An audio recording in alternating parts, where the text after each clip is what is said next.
And what have you got? Good morning, everyone. Happy Friday, and welcome to the Rebel Roundtable. And I am Jen Lee, aka Rebel Esquire, host of Rebel Roundtable, where we talk about all the things lawyers are or should be doing. And today I'm super excited to have Elisa Silverglade here.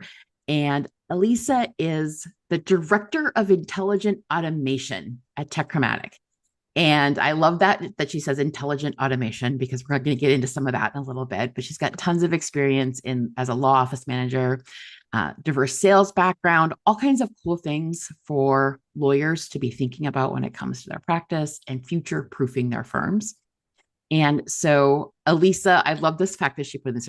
Elisa believes that robots should do the paperwork and people should focus on the people work. Let's start there, Elisa. Just give us a quick background and intro into you and what you do at Techromatic. Thank you so much. It's a pleasure to be here. So I'm the director of automation for Techromatic. I managed a law firm for over 15 years. So when I first heard about robotic process automation from the CEO of Techromatic, Paul Smith, I became really interested in the technology. I had never, heard of anything like it. I thought it would be incredible for lawyers. At the time, it was a bit too expensive for lawyers, and we were focused on Mm, healthcare. But as we were able to find new tech partners who basically democratized the technology, stripped out licensing fees, and allowed us to basically build as many bots as we want for as many clients as we want without charging those extra costs, it became accessible to small and mid-sized businesses. And then I set myself loose on law firms because that's where I see that's where I see the vision. that's where you fit in there. Well, it's Yeah. fantastic though because it's right that I do appreciate lawyers are very hesitant when it comes to technology and automation. And our joke always is that it's more than the forms, it's more than filling out forms. But that's part of it is filling out the forms correctly with what the people have. And so, digging into that a little bit, why do you think it is that law firms are often the last to adopt this type of technology? Well, I think there's just a lot of people who have been doing the same thing the same way for a very long time, Mm-hmm. and it's just hard to move past that. I think that there's a lot of frustration with the number of choices that are available, right? When you look Mm-hmm. at various technologies, the landscape is flooded. Yeah. So then it kind of becomes overwhelming and even more attractive to just keep doing it the way we've been doing it, Mm-hmm. right? But the problem is that for a growing firm, they reach a kind of a critical capacity where then they start having a diminishing return when they're adding more people to do more paperwork. Right. That makes sense. Not really, that's not really how you really grow and scale a Yeah. business. Yeah. And when I managed a law firm, and I realized the most valuable things I did were talking to clients and forming those relationships and making them feel nurtured. And because let's face it, even if whether you're a business or an individual, needing legal services is not an anxiety-free predicament, right? Right. So Right. whether it's a divorce or a merger and acquisition, there's anxiety. There's a lot of money at stake. Mm-hmm. And so the hand holding and the relationship building is probably one of the most valuable, assets that a firm has. And then you've got the actual legal work, and you've got people who are paralegals who are capable of doing kind of light level legal work, but Mm-hmm. they get sort of inundated with all the paperwork. And it becomes, it's not a terribly fulfilling Yeah. position either to be drowning in paperwork, Yeah. right? All So that. when we look at automation, right, we're looking at, well, which parts of these processes don't actually require a lawyer or even a human for that matter? And why are humans doing it? So that's a really good lead in. So why are you doing it? So like the first important thing there. But what are some examples of things that can be and should be automated today in law firms? Absolutely. So, first of all, to kind of put a little finer point on robotic process automation Hmm. and how it's different from AI. So, like with AI, you're looking to, mimic the way a person thinks about something. Hmm. With automation, you're really just replicating the behavior that a person takes at a computer. Right. So, which of the behaviors that people take at computers do you not need to be an expert for? Right? It's things like copying and pasting and uploading and downloading and renaming and resaving and attaching and sending and filing and generating and editing and all of those things, right? Yes. So when we're talking about automation, we're not talking about like oh, I really need to automate my invoice reminders. Hmm. Okay, great. But there's a lot of very simple ways to do that. We're talking about large workflows where we're automating all of the components of that workflow that can be automated. Hmm. So for example, let's take a look at estate planning attorneys, estate planning, trusts and estate attorneys. Yeah. They typically are responsible for generating a number of documents to meet the needs of an estate or trust, right? Yep. Those documents are really, really time consuming, but a huge chunk, good 70% maybe of those documents the way to generate the document is either from copying and pasting data that's on the system elsewhere, that's on other documents, other files, or by constructing a document according to binary questions. Hmm. Like, does the client live in Connecticut? Does the client have children? Are they married? Do they have a business? And then depending on those answers, then certain elements are in or out of the document, Right. right? Hmm. So why not automate all the copying and pasting and the binaries and the Hmm. things that if this, then that. You Right. don't need to be a lawyer. You don't need any humanity or creativity. So let's just automate those parts. And then let's have the robot serve up to the lawyer or the paralegal on a silver platter an almost finished document that only has the legal work or the personalization or the discernment and nuance left. I love that example because I feel like we can take this one step further now where everyone's worried about robots taking over our jobs and that, the companies out there that can generate these documents for consumers. But the key there that you just said that the lawyer's reviewing it for the nuance and presenting it and explaining it to the client, that gets missed, I think, in those other types of scenarios that people consider. Yes, and especially for law firms, but really in general, I Yep. mean, to me, the humans are our most precious asset to any business. It's the Yep. humans, Yep. right? Agreed. So then we kind of wonder, well, why are we looking to actually replace human thinking with AI? Like, is that the way that we need to go? Or maybe we can take a second look at how much of each of these processes can be automated, and then we elevate the humans to only doing the human work. Now, Exactly. for attorneys, listen, if you're a marketing company and you're sending out hundreds of thousands of cold emails, maybe an error rate is acceptable, Right. right? You don't care if a few thousand people are getting emails that don't actually pertain to them or whatever. Who cares? It's a numbers game, right? Hmm. That's not how it is for attorneys, right? Attorneys, like, they need accuracy, they need integrity, they need human eyes on everything before it gets filed, before it gets sent to a client, before it gets, anything. I mean, it's really, really important. So, we're not looking to replace people. We're looking to divest people from the grunt work Right. so that they can focus on the people work. And this technology is not taking jobs because this technology is not mimicking thinking. This can really only do what it's programmed to do in the way it's programmed to do it. And I like to think about it as it's really giving, we all have a thousand things on our to-do list that would be nice to do if we could get to them. And it's really taking those things that are grunt work, repetitive type things, and giving us time to go down the list and say, oh, hey, I could actually do a people oriented thing instead of these Yes. 72 items that don't really need me to be doing. So, Well, and you look at things as like, high value yep. tasks, low value tasks. And, unfortunately, the paperwork is like the blood in the body, right? Like it's like if you don't, or I look at it as like food, Right, nutrition, right, right. right? Like you have to eat every single day to stay alive and healthy. But even if you eat amazing food every single day, that doesn't necessarily make you, a successful person, right? Right? Like, and it's kind of the same thing. Like the paperwork is like the nutrition, like it has to get done or the business is not a business. Hmm. But you can be excellent at paperwork, and that's not what your firm is going to be Right. known for, Right. right? Your firm is going to be known for things like who the people are, the Yeah. relationships, and how tight are the operations. And when you're using automation, nothing's falling through the cracks. No client or prospect is going, unanswered. Hmm. The mistakes are not getting made. So you really have the time to focus on those more human, Yeah. higher value Yeah. tasks. And by the way, guess what? Those are more fulfilling on the job. Like no surprise, we like using our brains more than we like by rote Yes. work. Right.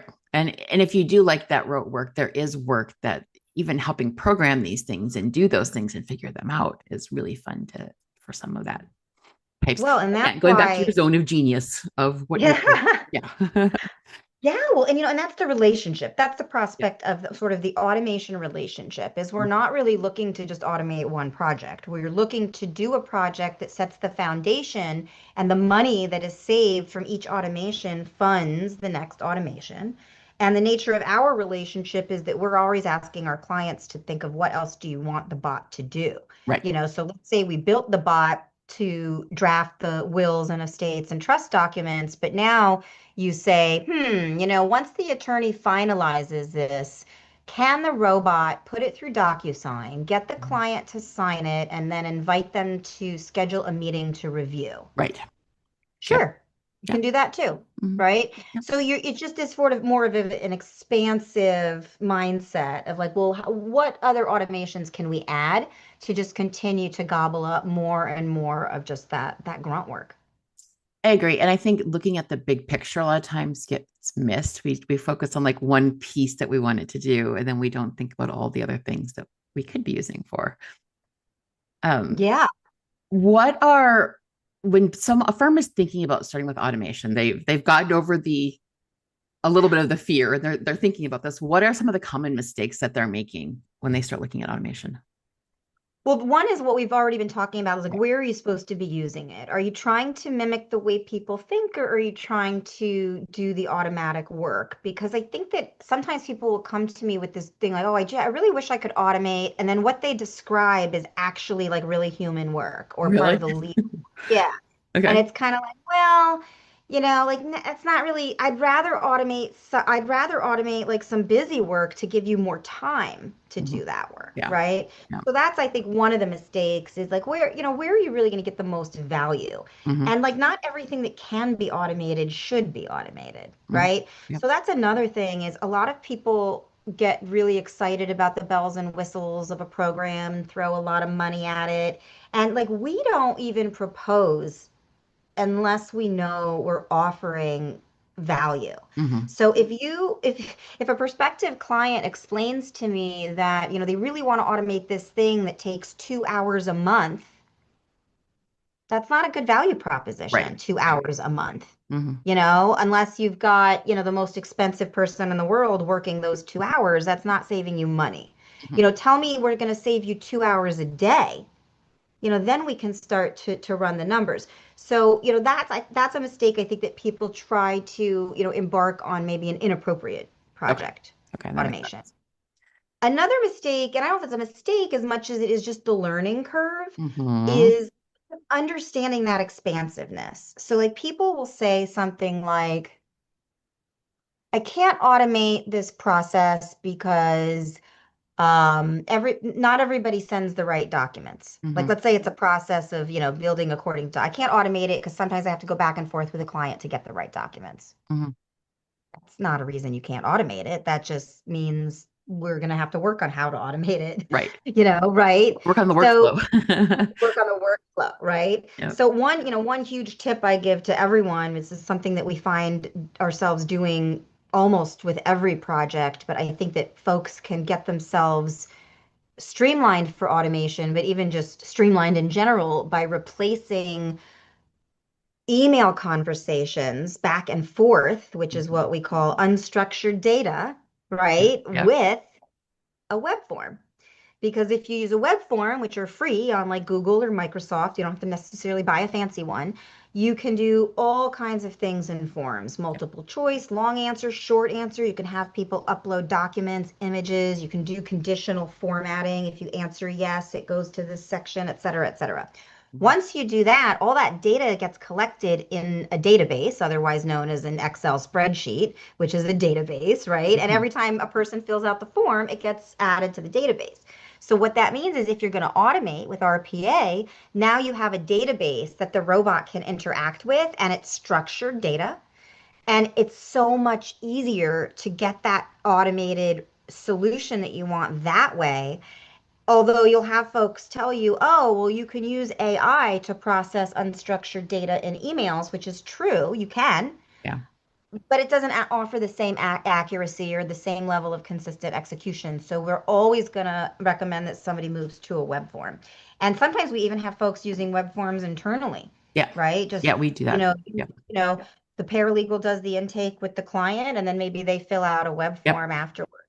Or right now, actually, we're going to be doing a project, I hope, with a attorney who does a lot of prenuptial agreements. Hmm. And actually, she used to only do a couple a month, but somebody wrote a really positive review for her on Reddit. And now she's getting like four All to kinds. five calls a day for Yeah. these Yeah. prenups. And she doesn't have the staff, right? Mhm. So we're going to try to build a bot where basically after she does the consult with the client, the attorney will go through and fill out the web form on Mhm. all the details. Will they be sharing this? Will they be sharing that? Real property, et cetera, et cetera.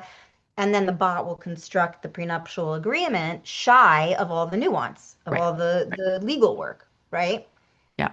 It's So these just, are yeah, it's huge. Yeah. saving time, but it's not practicing law. I think that's the distinction is you're getting all the information in a much quicker way than you would have to if you went back and drafted it all yourself. Yeah. And Yeah. even when they're using templates, like I'm sure you find this, so many firms, right? They start out with a couple templates, but then they end up just saving everything as a new template, and then they go, oh, this is like that one, and then Yeah. it's Yes. like this sort of endless templating, Well, and then it's right? really hard to train people and it's hard to like create a process if you're like, oh yeah, I remember this case that I had in 1982 where we did the Right. same thing and I'm copying and pasting from that case. That's what I used to do all the time. That's what I would hear That's like, yeah, standard. we did a case like this. Here's the new file. See Yeah. what you can do. Yeah, exactly. And And it's it's just it's hard. it's a big time waster. Yeah. And you can't pass on institutional knowledge that way Right. because what if that person just disappears or is gone one day and then you're trying to Mary figure, knows it. yeah, That's my anecdote. I always say, you know, you'll I'll ask lawyers, well, do you have any documentation or written SOPs? And I get a blank look or a giggle or whatever, and it's always like, oh, well, Mary knows how to do it. right. Like there's just Yep. somebody in the office that knows how. But that person can get sick. That Mhm. person can find another job, And right? there's Anything can happen to that person. yes, and there's a lot of resistance I've encountered in firms that and other organizations too, even before I went to law school, of if someone else knows how to do my job, then you can replace me. So it's building that culture of knowledge sharing and not knowledge hoarding almost it comes down to. Exactly. So And that's interesting. That's a good segue into what I talk to people about how to talk about automation, okay, good. right? Yep. And that goes back to what you mentioned before, is that people have this kind of mythology around the robots are taking our jobs. And I'm not Yeah. saying they're not taking any jobs, but not in these scenarios. They're really not. Mhm. But here's the thing is if you say to your paralegal, get on a call with Techromatic and show Elisa everything you do to onboard a new client because we're going to automate it. Right. That person is immediately going to think, well, what about me? Yep, I know my job. Right? And Yeah. even if they don't say it or even if they don't really verbalize it, they may not come to the meeting with me so willingly. Yeah. They may not show me everything I want to see. They may not be enthusiastic. They may try to convince the attorney this isn't going to work, right? Yeah. And I've seen that. But Mhm. like if you have a conversation where you say to that person something like, what are some other skills that you have that you would like management to know about? Right. What are ideas you have for your job? Mhm. Are there any skills you would like to learn that you think would help you on this job? What do you love most about your job? What do you like least about your job? Yep. What projects are you not getting to? What would you do if you had 2 extra hours in the day? And then you say, get on a 2 hour call with Elisa and show you how you onboard a new client. Then you have an expansive mindset. And they're not going to immediately think, what about my job? They're going to immediately think, oh, this is going to let me get to those other projects or Hmm. upskill or use another skill. Yeah. And a lot Right? of it comes down to people culture too. How do you Yeah. treat your employees, which is the exact opposite of automation. And it's the people who Yes. mean. So I think it ties together very well. And Um, that goes into like, if you look at also that relationship, and lawyers are notoriously difficult, right? yes. What do most of those conflicts come down to? They're almost all about mistakes and paperwork, Hmm. right? Hmm. It's all about, I mean, from my experience, right? A Like lot of it's times, all yeah. of Yeah. that friction is about things not getting done fast enough, Or things not correct. getting done accurately. Yeah. Well, guess what?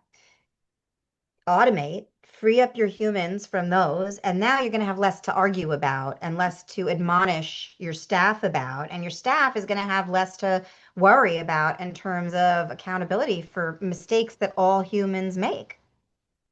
Yes. One other topic I wanted to bring up real quick is because from the automation standpoint and where we're moving with all kinds of things in automation and AI in this world, I'm running across a lot of firms and organizations that have tech trauma. They've Mm, tried to uh, do automation, they've tried to do some kind of technology upgrade, and it did not go well. And so now they're like, yeah, we're going back to 1980s, we're perfect, and we're never moving again. yeah, What have you seen that? And yeah, how do absolutely. you deal with that? Yeah, I mean the typical scenario, I think so many people discover this, and it's what I talked about earlier with just that flooded tech landscape, Yep. right? So they find something shiny and You and sparkly, shiny. they buy it, then they go, oh, for the really shiny and sparkly stuff, I have to actually buy a premium, I have to pay Mm-hmm. more, they pay Mm-hmm. more. And then it's like, oh, there's a bazillion ways to customize this. So now I need to have staff that's going to spend time, or I need to spend tens of thousands of dollars to hire a consultant.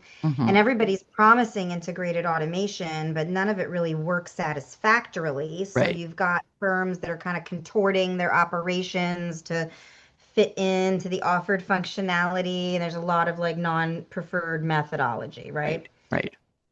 Yeah, so that's pretty typical. So the beauty of robotic process automation is that it can integrate with anything that's on the computer for the most part. So what that means is that we can meet somebody wherever they are.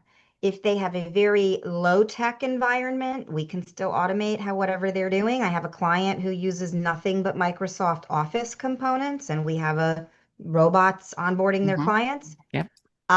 But if you have, a customized tech landscape, maybe you already have a lot of API integration, maybe you have integrations that you're happy with, but some that you're not happy with, we can just fill in the blanks. We Right. can iron out the wrinkles. So what maybe you have two apps that don't have API, and we can automate a manual workaround. So we can really kind of meet you where you are, and combined with that, the way that we do things is we don't come in and try for a whole automation overhaul or Mm-hmm. anything like that. We start with really just like one or two projects Yeah. where we're really looking for where can we deliver the most impact on the time being spent at the firm and the money being spent on that Yeah. time, That makes sense. right? Yeah. So that means that even if they have all this kind of tech trauma or technical debt and we can start small. What is your biggest pain point with manual behavior? What's the biggest bottleneck? Yep. And let's just see, because sometimes people have sunken a lot of money into these other solutions, Yes. Yes. and we're a lot more affordable, especially for the bigger organizations. Like I'm talking to a firm now with like 800 people. The price is like a blink, like it's like nothing for Right. them, right? Now for a smaller firm, a lot of smaller firms are putting it on a credit card or Mm-hmm. opening a line of credit. But again, we're really talking about starting in a very intentional, focused way, delivering a big impact, and then allowing the client to scale at their own pace Mm-hmm. with the things that are troubling them the most about their operations. So it's a different path. Yes. Yeah. than what you had mentioned. Yeah. Yeah. And I also like to get lawyers and law firm owners and leaders often don't like to actually think through some of those things. They're like, well, I don't know what my biggest pain point is, or I don't know. And then you start talking to them and start figuring out, like, okay, what do you dread the most about your day when you come? And then you have to start working Yes. backwards from it. So they don't think about it the same way that some of us do.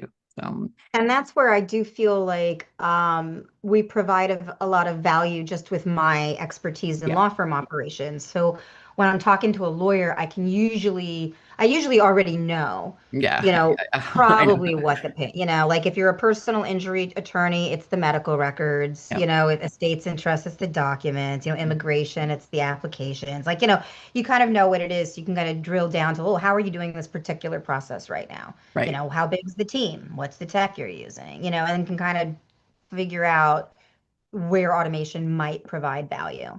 But the phrase I use, and I overuse it, everybody who knows me has heard me use it a million times, but I always say, where is the most muck in the gears of your machine? Hmm. What's getting slowed And the down? bigger the organization, it depends on who you ask. Like in a Yep. small firm, the partner is going to know. Hmm. In a larger firm, you might need a practice area manager, an operations manager, a paralegals manager, a Yep. COO, CFO. It just depends. Yep. Who knows where the muck is? That's the question, right? Definitely. Yeah. So if a lawyer in an organization is listening today and they want to take one step towards automating I like to be practical. Like, what's one step they could take towards automating something in their practice? Where Well, should they start? what I mentioned earlier is web forms, is if there's any opportunity to replace unstructured data with a web form. So if you know that you're always asking the same questions and this for the same documents, put it in a web form. It's going to make your life much, much easier. Another thing, there's lots of automation offered in small ways, so I use Calendly, Yep. but I recommend people use an automated scheduler that integrates with your calendars, that allows you to set up what your work hours are. Mhm. I like Calendly because it integrates with everything very well, and it allows me to structure workflows depending on the appointments, and I like it. Yep. But Microsoft has bookings. I mean, there's a number of them. Yep. I use Um, Acuity for all of mine. So yeah, which it's one do you use? Acuity. Acuity. Okay, yeah. I mean, you just kind of shop around, you find one that meets your needs. But Yep. once you do that, because like if you think about it, like I used to have a job where my job, in addition to getting on the phone and scheduling the appointment, was then confirming it a week Yep. before and confirming it the day before and sending an email an hour before. And people don't have to do that anymore. So Right. that's really great. And then, just in general, I would recommend that people do take a look at their current tech landscape Mhm. and find out what automation is already available in your tech. Because I'm not an expert on every single function that's available across the landscape. Nobody's going to be. Right. So, be aware of what the functionality that's already offered to you is, and Yeah. figure out why you're using it or why you're not using it. And there are good reasons not to use it. You might not be using it because it doesn't really do what you want, or it would require you to change a technology you don't want to change, and that's a legitimate reason.